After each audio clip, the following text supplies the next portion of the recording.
Rapaziada, hoje o Flamengo pega a LDU pela terceira rodada da fase de grupos. O pior é que o jogo vai ser na altitude onde o Mengão não tem se dado muito bem. O time precisa da vitória para continuar sonhando com a classificação. E aí, torcedor, tá confiante? Deixa nos comentários a cidade de onde você torce pelo Flamengo, também já deixa o like, se inscreve no canal para fortalecer nosso trabalho. Agora bora pro vídeo. Joga hoje, só que pela Liberta, jogo importante contra a LDU, lá na altitude, no Equador. Deixa eu mostrar o provável time do Flamengo para você. Tá aqui no telão. Rossi, Wesley, Léo Ortiz, Léo Pereira e Ayrton Lucas, Pulgar, Gerson e Arrascaeta, Michael, Bruno Henrique e Plata. Plata que vai jogar em casa, inclusive é muito querido por lá. O Flamengo está se acostumando a vir para cá. Quito, capital do Equador. 2.850 metros de altitude. A cidade da LDU, um dos times mais populares do país. Em 2019, o Flamengo veio aqui e perdeu por 2-1. Em 2021, veio de novo e ganhou por 3-2. 2 partidas pela fase de grupos da Libertadores. Agora, em 2025, no mesmo estádio da competição e contra o mesmo adversário, o Flamengo se prepara para jogar no estádio Rodrigo Paz Delgado com uma arma nada secreta. Esse torcedor da LDU disse que o chama de Platita, mas pode ser Gonzalito ou Gonzalo. Gonzalo Plata, equatoriano, 24 anos, atacante do Flamengo. Um cara que chegou ao clube em setembro e encantou o treinador. O Plata é um jogador muito completo. É um tipo de jogador que apaixona o torcedor porque ele corre o jogo todo, ele luta, ele tem muita qualidade, ele joga muito bem pressionado. Nos últimos 6 meses, Gonzalo Plata jogou no estádio da LDU 2 vezes, 2 jogos pela seleção do Equador. O atacante é titular do time que hoje está em segundo lugar nas eliminatórias sul-americanas. Plata voltou a ser convocado depois que começou a vestir a camisa do Flamengo. A melhor escolha que eu pude. Essa foi a melhor escolha que eu pude fazer na minha vida. Tinha muito tempo que eu não voltava à seleção do meu país e tinha certeza que se eu viesse para o Flamengo, ia voltar à seleção, ia fazer coisas mais importantes, ia conseguir alcançar o ritmo e ser o jogador que as pessoas esperam. Esse torcedor da LDU diz que Plata está melhorando muito, subiu demais de rendimento. Está no auge. E que por isso torce para que ele não faça gols na LDU e que sofra com a altitude. O Flamengo tem um aproveitamento bem baixo disputando a Libertadores na altitude desde 2019. Só 29%.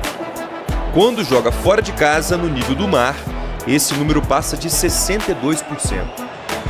Só que dessa vez, nos quase 3.000 metros de Quito, o Flamengo tem alguém acostumado com tudo isso. Esse torcedor do Deportivo Quito, rival da LDU, diz que os jogadores equatorianos que moram fora do país têm memória de altitude, ou seja, não se afetam com isso. Para ele, Plata é uma grande arma do Flamengo e que o atacante vai estragar a festa da LDU. Nós vamos jogar na festa. Aqui na tela, então, retomando, desde 2019, é tipo o Palmeiras e Cerro, que a gente fala que tem toda a Libertadores, tem Flamengo e LDU também. Em 2019, o 3-1 e depois 2-1. Em 2021, 3-2 para o Flamengo e depois o 2-2. Ou seja, em 2021 consegue o resultado também, todos os jogos ali pela Libertadores, mas consegue o resultado fora de casa. A gente brinca aqui, né, Jailson, como as coisas mudam muito no Flamengo, porque a exigência é sempre de um resultado muito alto, não só do resultado, é a performance como um todo. O que o jogo do Vasco afeta para o jogo da Libertadores ou são coisas separadas no Flamengo? Não são coisas separadas, tanto que depois de lá que poupou alguns jogadores contra o Central Córdoba, a torcida já veio em cima, justamente cobrando essa questão de preferência por competição, de que a gente vai jogar com os titulares aqui, vai jogar... Não tem como. Tanto que o Boto já falou, a gente não tem essa de preferência não, a gente vai tentar brigar em todas as frentes. E é isso, acredito assim, empate com o Vasco, tudo bem que é o rival, mas o Flamengo criou lá diversas oportunidades e novamente não conseguiu fazer o gol, né? Não conseguiu marcar. Léo Jardim foi um absurdo. Oi? Léo Jardim foi um absurdo. Não, exatamente, foi um jogo espetacular do Léo Jardim, mas tem tido já, é um problema recorrente, né? A gente já vem falando isso aqui há algum tempo. O Flamengo tem conseguido criar algumas oportunidades, mas às vezes ali a bola não está entrando, enfim, acho que é uma questão ali, pelo menos está criando, né? Acho que é questão mais de finalização ali da forma correta, um pouco mais de tranquilidade na hora do gol. Mas a pergunta, respondendo, eu acho que, assim, tendo em vista o que o Flamengo perdeu o jogo para o Central Córdoba na Libertadores dentro de casa, eu acho que é esse jogo que tem que estar na memória. É mais sobre ele do que sobre o jogo contra o Vasco? É mais sobre ele do que o jogo contra o Vasco, sim. Porque tá bom, empatou, tudo bem, obviamente não era o resultado que a torcida queria, mas empatou o clássico, ok, foi. Mas a derrota para o Central Córdoba em casa, eu acho que tem que pesar no jogo de hoje. E tem que pesar no sentido, a gente tem que, no mínimo empatar. Já nem sei se o empate é um bom negócio, tendo em vista que você perdeu dentro de casa. Então, realmente, o Flamengo tem que ir no jogo de hoje, já pensando em classificação, pensando na vitória. Por isso que eu te perguntei, Mari, ali na nossa primeira conversa, sobre o comportamento do Flamengo. Porque você lembrou muito bem do Bahia, de como foi para um jogo mais ousado. O que a gente pode esperar de estratégia do Felipe Luiz? O Flamengo não precisa, por necessitar do resultado, também de ter um comportamento diferente? Talvez essa passividade pode ser negativa até para a paciência do torcedor? É um jogo inteligente, né? Um jogo inteligente. Quando eu relembrei, inclusive, a postura do Flamengo contra o Bolívar na temporada passada, que já era mata-mata, e o Flamengo faz um jogo muito ruim no Maracanã, né? Vence por 2-0, aquele gol quase que no fim do Léo Pereira, mas foi um jogo muito ruim, ainda com o Tite, e lá, mesmo perdendo por 1-0 do Bolívar, fez um jogo interessante. Acho que o Rossi foi muito bem, inclusive, naquela partida. Eu acho que é um jogo inteligente, tem que ter inteligência para saber dosar de fato isso, os 90 minutos. Eu acho que a parte da mobilização, o Felipe Luiz é muito bom. Não só da mobilização, né? Não quero colocar ele só nessa caixinha, mas pegando um pouco do que aconteceu na temporada passada. Vejo ele como muito bom, por isso que para mim não afeta o resultado contra o Vasco. Do outro lado, né, do rival, tinha um time que precisava urgentemente dar uma resposta e o empate para o Vasco foi muito bom. Então, acho que esse jogo de inteligência é justamente você entender o momento certo de você subir a pressão, de você baixar um pouquinho, de você encontrar os espaços pelos lados, porque o contra-ataque ele é muito oferecido, né, nesse tipo de partida, mas ele é tão perigoso quanto, porque é aí que você se cansa se você insistentemente fica só aproveitando, apostando nos contra-ataques. Mas para mim o crucial é justamente isso, criou oportunidades, precisa aproveitar. Assim, não dá para você, contra o Vasco, 17 finalizações, 7 no alvo, você não vai ter esse volume todo. Mas você vai precisar reduzir essa diferença do aproveitamento para as chances criadas. Então, o Flamengo hoje ele precisa aproveitar as chances que criar. Tem uma situação que eu acho que vale a gente falar aqui, que a gente sempre tenta trazer aqui no Sport Center, principalmente quando é pré-jogo. A LDU, estava falando ali na primeira hora, ataca muito por fora. Muitos alas, o Quiones, como eu falei, pelo lado esquerdo, o De La Cruz, né? O De La Cruz da LDU vai jogar. Também ataca muito pela ponta. Os dois jogadores na ala também atacam muito. Então, hoje, provavelmente, é um jogo que a gente vai ver o Wesley um pouco mais preso. O Wesley vai precisar defender mais do que atacar. É isso que eu estou querendo dizer. Por isso que eu citei a questão do Varela. O Varela já fez bons jogos pelo lado esquerdo e, defensivamente, o Varela é mais seguro do que o Ayrton Lucas.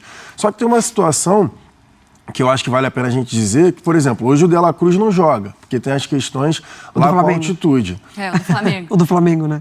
O De La Cruz do Flamengo, isso. O De La Cruz do Flamengo não joga porque tem as questões com a altitude. Então, por exemplo, você já perde o segundo volante que está encaixado com o Pulgar. O Gerson provavelmente vai sair da meia direita, que é o que ele vem fazendo, para jogar ao lado do Pulgar.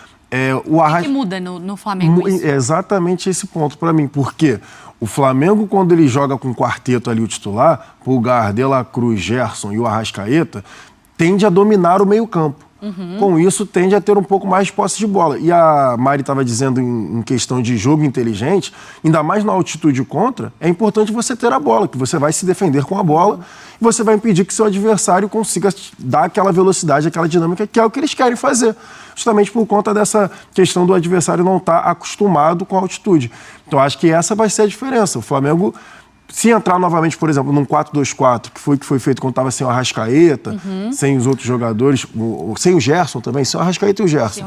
Que aí estava o De La Cruz e o Pulgar fazendo o meio, os jogadores mais de ataque fazendo as alas. Acho que pode ser um ponto assim. Pode ter a questão do contra-ataque, como a Mari Pereira falou, em relação a você explorar, só que aí pode ficar pouco com a bola.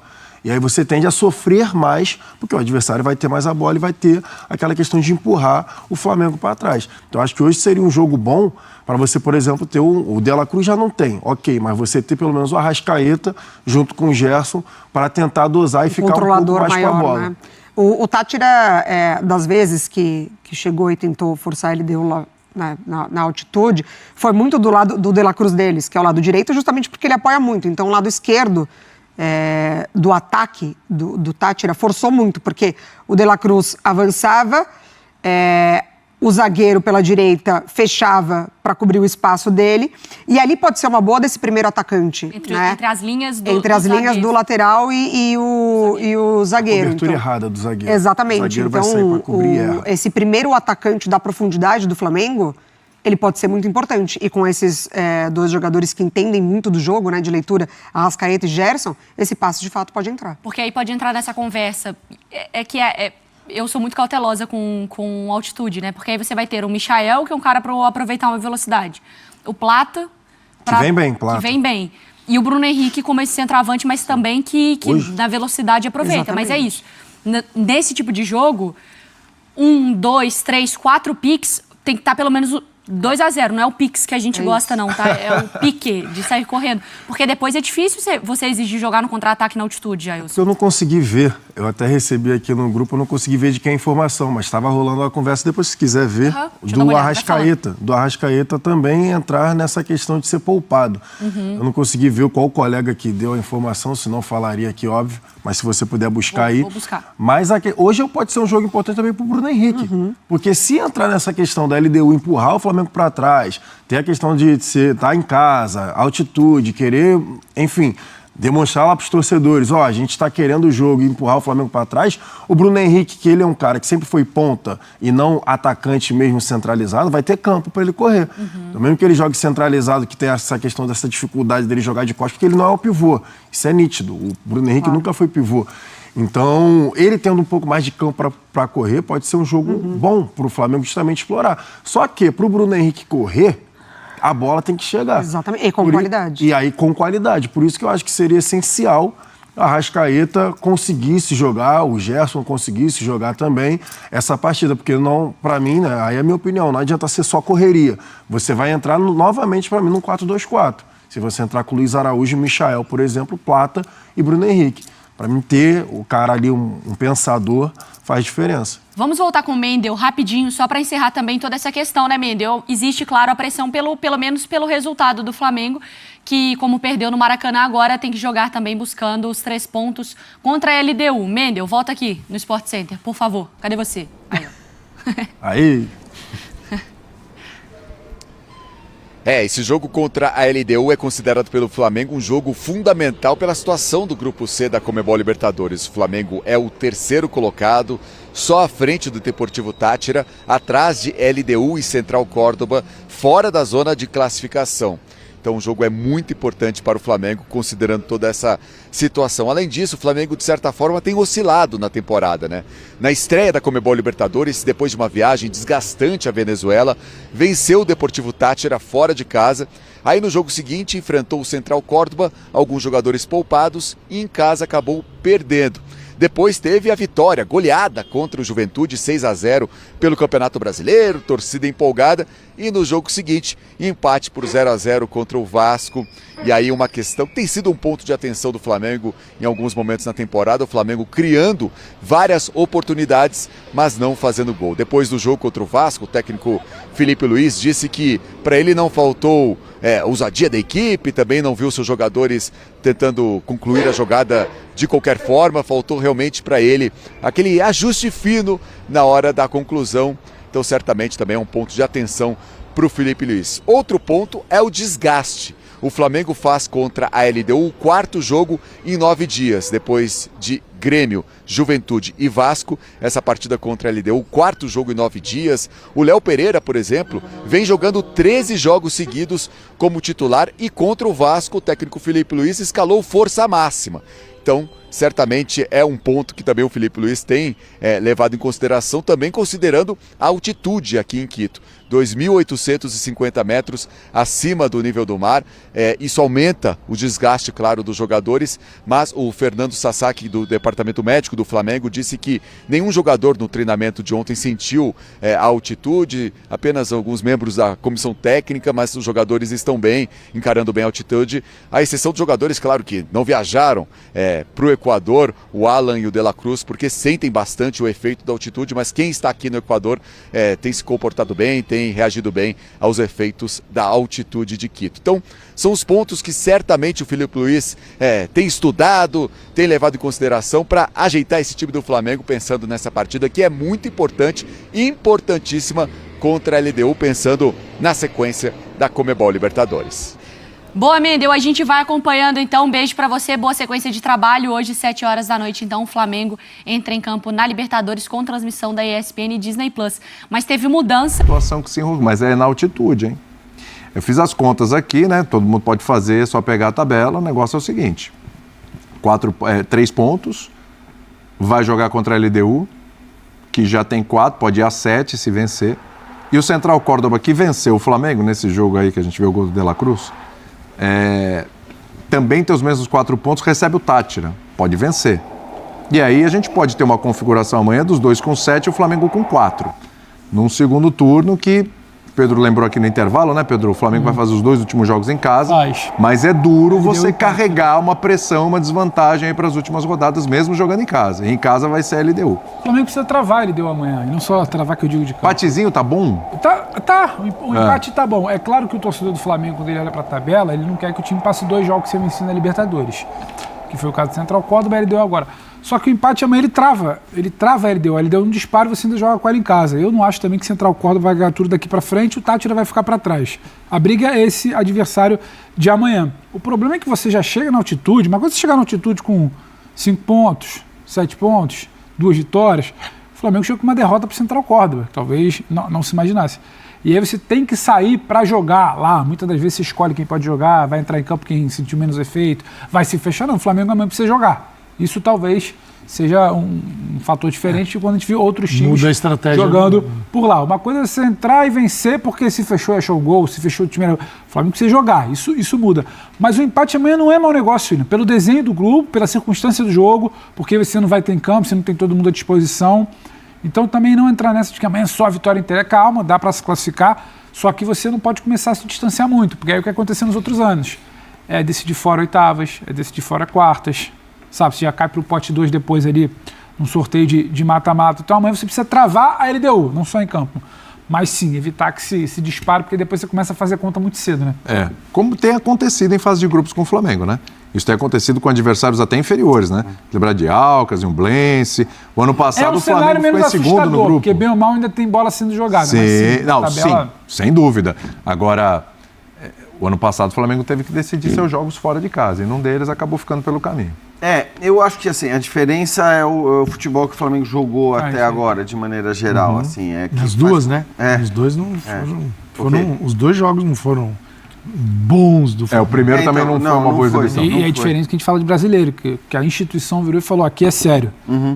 O Central Córdoba talvez tenha que poupar aqui porque o olho é brasileiro, também teve isso. Isso eu acho até que pode, obviamente, assim, quando a gente fala que é muito legal um clube como o Flamengo olhar para o seu elenco e falar, não, pera lá, o brasileiro eu vou levar muito a sério, porque, repito, eu acho que em anos passados o Flamengo em alguns momentos não precisava ter feito as escolhas que fez, mas fez, e o resultado é esse, né? O Flamengo ganhando menos brasileiros. O Flamengo com esse elenco não ter ganho nenhum dos últimos 3 títulos brasileiros é bem impressionante, porque essa questão do elenco que a gente fala não é de agora, não é que começou este ano e a gente fala do elenco do Flamengo, não. Todo ano a gente fala a mesma coisa, mas eu acho que agora o brasileiro vai ser tratado de uma maneira distinta. Mas é óbvio que se o time correr algum risco na fase de grupos da Libertadores, aí você não tem o que pensar. É óbvio que o Flamengo não pode se dar o luxo de dizer, não, o brasileiro é minha prioridade, eu vou tratar com toda a seriedade. Tem horas que, eventualmente, você vai ter que dizer, e acho que não estava nos planos perder para o Central Córdoba no Maracanã, evidentemente, isso bota uma pressão um pouco maior para esse jogo. Eu ainda acho que, assim, olhando para o nível dos adversários e tudo mais, mesmo que o Flamengo viesse a perder, e se me dissessem, você aposta no Flamengo classificado, mesmo que ele perdesse amanhã? eu apostaria no Flamengo classificado. Eu também. Porque são 3 confrontos, 2 em casa, hein? Aí ele perde, ele tem 3 jogos. Se ele perder amanhã, restam 3. Isso, não, ele tem que pensar em ganhar. Claro. Em casa, LDU e Tátira nem se negocia. Mas ele tem que pensar em ganhar. Em ganhar fora. Do Córdoba fora de casa. Que também não é um absurdo imaginar isso. Porque o Flamengo, se ele perde amanhã, e os dois vencem... Mas eu concordo com o Pedro em relação cara, mesmo o empate, tá longe de ser terrível o resultado amanhã. É óbvio que você pensa, pô, perder em casa do Central Córdoba, então você tem que compensar e ganhar da LDU. Fora que, teoricamente, sempre foi visto como o jogo mais difícil da... Aí talvez você tenha que dar o troco no Central Córdoba. O Flamengo tem derrota lá em 2019, 2-1. Tem vitória em 21, 3-2. Então já ganhou. E a questão da altitude não é a mais, né? Mas o Flamengo, ano passado, em Bogotá, 2.600, o Flamengo sentiu. Sim. Foi o jogo em que o Alan, vendo o Alan jogar, eu falei, ele entrou no segundo tempo. Falei, o Alan nem vai. Ele nem vai. E ele foi bem naquele segundo tempo. A impressão é de que esse cara entrou e tudo bem. Não, tudo bem nada. Esse aí nem viaja. Ele tem um problema, não viaja. Então não viaja de La Cruz, não viaja o Alan. São jogadores que têm problema na altitude. Alexandro você não consegue... uns vão ter, outros não. Mas assim, que afeta o rendimento seguramente, principalmente para um atleta. Não é? Mas é preciso saber jogar nessa situação para superar essa altitude que tira um pouco da sua capacidade de responder à partida com 100% do que você pode e ainda ganhar do adversário. Vai ser um jogo duro, difícil. O meu único ponto, ele vai voltar ao início do nosso programa. O Flamengo não vencer amanhã não é o fim da Libertadores. O Flamengo não vencer amanhã não decreta que o trabalho do Felipe Luiz está em queda. O problema é como você tratou o jogo contra o Central Córdoba. Machuca muito. Mas o Flamengo que tropeça em fase de grupo do ano passado era um Flamengo que não tinha nem cara. O Flamengo disse que levantar taça ali com o vice-presidente no campo era mais importante que estreia de Libertadores. O Flamengo que tropeça em fase de grupo no ano retrasado era um Flamengo que também não tinha cara. Esse Flamengo de agora, ele tem condição, o Central Córdoba, que não é de Córdoba, ele tem condição de fazer um resultado lá, ele tem que se colocar numa posição de vai vencer a LDU e Tati, isso não é para negociar depois de tropeços que você já teve em casa. O Flamengo é um time para vencer os 3 jogos em casa, depois você vai vendo como é que são os jogos fora. Então, é só pra gente também não voltar ao desespero. Não. Aliás, é disso que eu estava falando. Quando eu falei a questão é a bola, eu estou dizendo, é positiva para o Flamengo hoje. A questão é a bola que ele jogava ou joga hoje na comparação com os times que perderam aqueles jogos em fases de grupos, porque eram momentos mais conturbados do Flamengo. Assim, era uma coisa de desconfiança maior em relação ao trabalho do técnico. Óbvio, como o Pedro disse, já tinha gente contestando, entre aspas, o Felipe Luiz. Mas aí entra naquilo que a gente estava dizendo aqui no começo do programa. Então também não dá para levar a sério tudo isso ou começar a dar um peso para uma contestação ou outra, porque sempre vai ter maluco em rede social para gravar vídeo detonando o técnico por causa de um jogo. Né? Mesmo o cara tendo comprovadamente qualidades. Sobre contestação, contestado está o Carille, mesmo com o 0-0 no jogo de sábado contra o Flamengo, né, onde se apostava muito no Flamengo e tal, o Vasco conseguiu dar uma segurada, passou sufoco.